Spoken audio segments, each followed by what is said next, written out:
time that the word comes up. He is an evil man. I'll tell you this, George, I am one of Howard's biggest fans, but it sounds like he's just doing the George Takei show for the past 10 years. Do we have another question for Mr. Takei over here? Hi. From the lady in the horns. 私は名前はジョヒです。I just want to こん say にちは。日本語話すんですか？ I'm only in year one Japanese. Don't you hate that? I shot my whole thing too. And I want to say hello and thank you from my whole QSA. You are literally the reason that we were formed. So we love you so much. And also you've been my favorite cast member since I was 5 years old. And I always used to pretend to be you.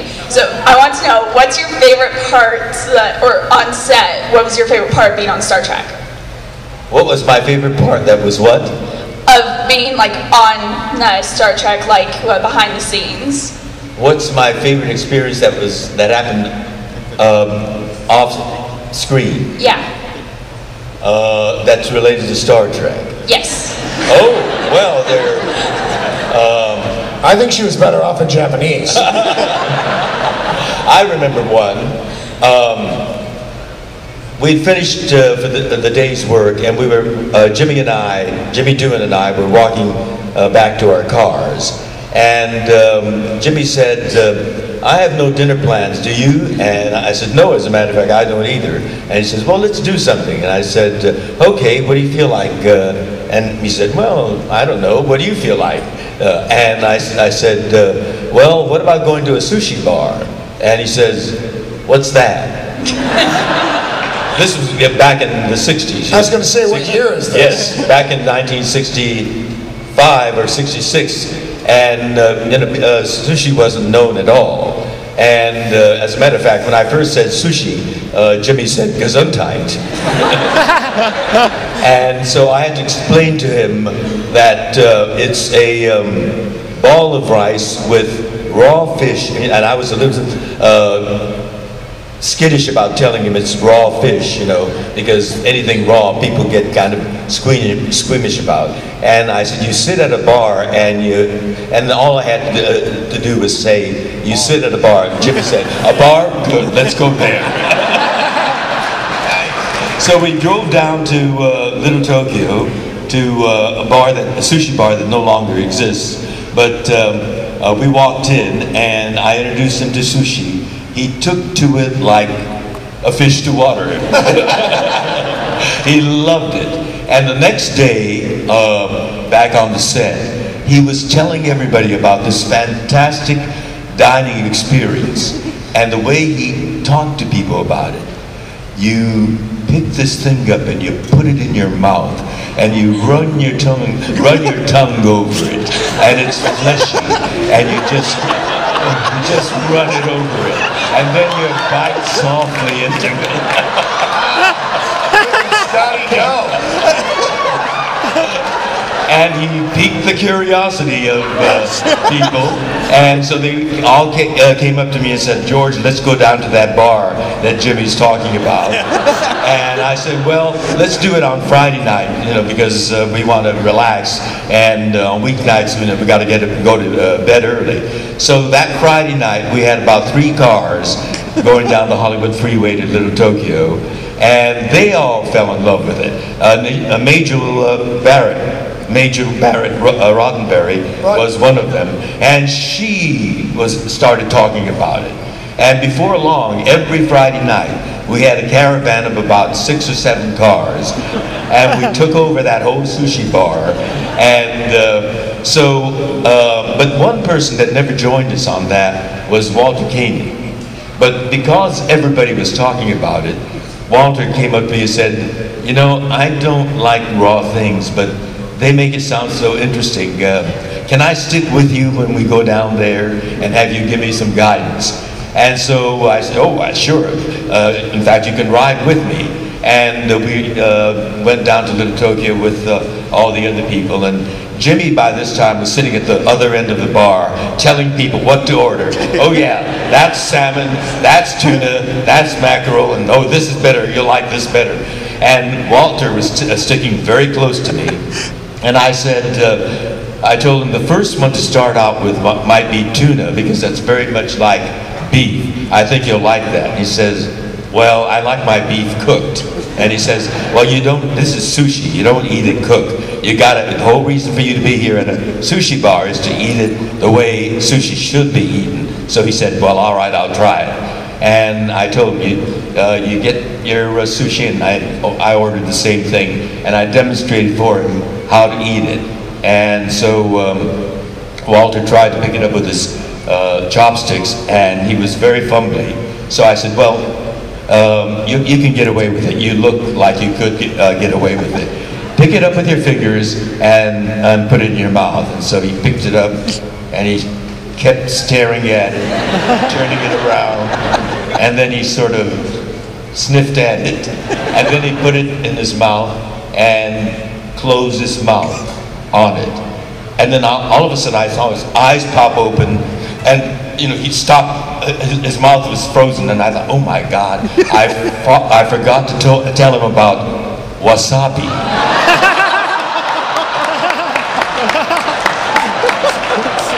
He opened his mouth, got his napkin, spat it all out, and he started to hack, and tears ran out of his eyes.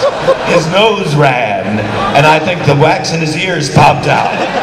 The poor guy. He never joined us on a sushi expedition again. I gotta tell you, Little Tokyo is just a side street in downtown Los Angeles. We're talking in the 60s. Can you imagine going out to dinner in the 60s and going, dude, I swear to God, I think I see the entire cast of Star Trek over there. Don't look! I think they're all over there eating sushi. That's an amazing story. By the way, before I get to a question over there, I'd just like to tell you, I have had the pleasure of eating sushi all over the world, and I would say Seattle is some of the finest fish. You're right. You're right. Excellent fish here. Question right here for Mr. Takei.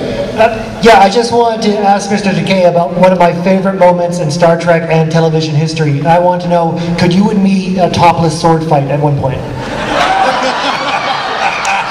He wants to know if you and he can ever have a topless sword fight.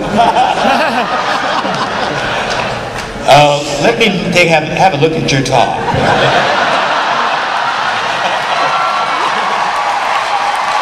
You're in the dark, I can't tell. Meet me backstage later.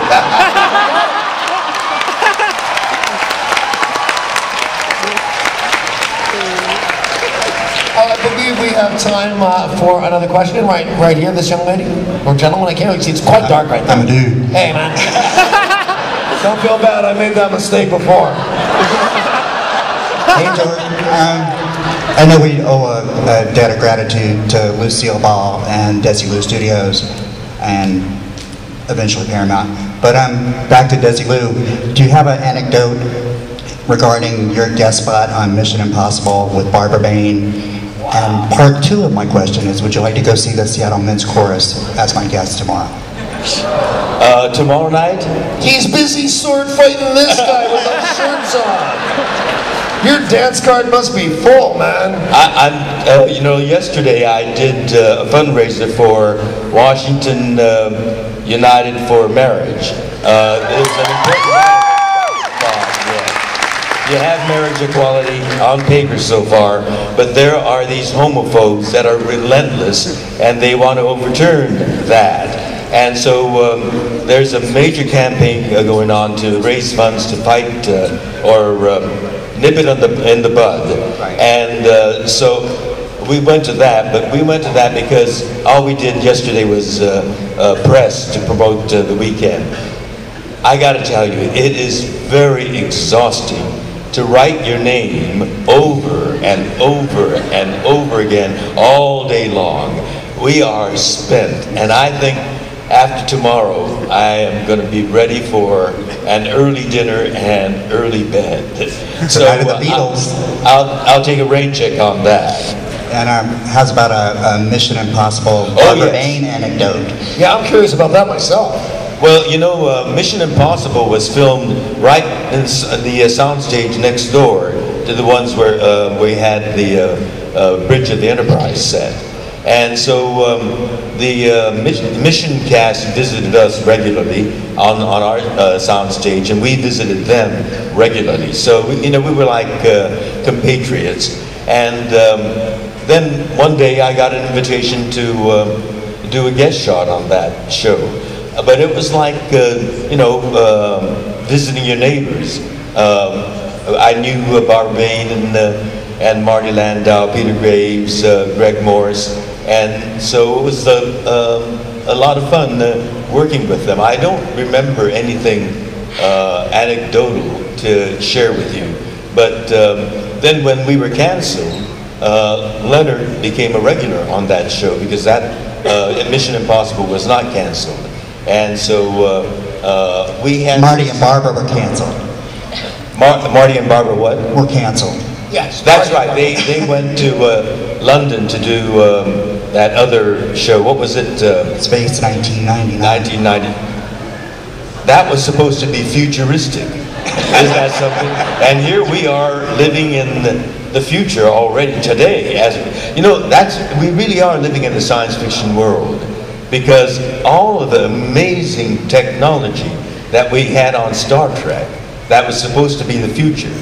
For example, we walked all around that starship with this incredible device attached to our hip, and wherever we were on the starship, whenever we wanted to talk to someone, we'd rip that off, flip it open, and start talking.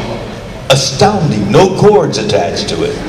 Today, in our lives, that amazing science fiction device has become a real nuisance in our world.